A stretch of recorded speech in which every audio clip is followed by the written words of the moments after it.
Iedomājies, te būs 50 uzņēmējs. Čau! Te Ieva. Nedaudz kontekstam. 22. maijā notiks pasākums uzņēmējām, kuru veido Kristīna un Maija. Tagad tev atpakaļ pie video. Tad tur būs fotozona. Te būs arī, kas te būs uzkodu galds. Un Tējas kafijas uzkodiņas. tīklošanās. Šādu skatu aiz loga. Būs saulains, būs forši, būs jahtiņas.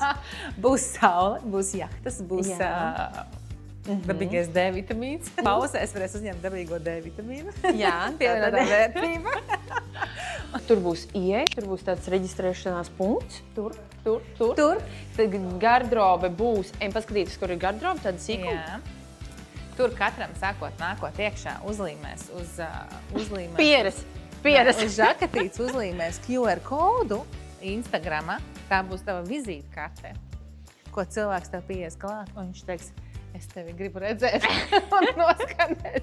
Ne, bet pilnīgi nopietni. Kas tu esi? Katram tu dalībniekam paputno? būs klāt pielikts nevis vārds uzvārds, bet Instagram QR kodiņš, kas kalpos kā tā vizītkarte. Tāpēc, ja vēl nav sakārtots Instagram konts un tajā nevar nolasīt, ar ko tu nodarbojies, šis ir pēdējais laiks. Bet mājā jau garderobe baigi nevajag. Jā, jo pareizi būs saule, būs jahtas, tad nevajag. Jā. Tad vajag pelkastīm. Okay. Tātad šeit būs visām dalībniecēm vietas. Būs skatuve. Šeit būs skatuve spīkeriem. Tu vadīsi paneļu diskusiju. Mums te vajag 3 paneļu diskusijas dalībniekiem vietu. Tā. Un jā, šeit viss tas tā notiksies. Mums jau ir viens pasākuma dalībnieks, tāpēc gaidām arī tevi.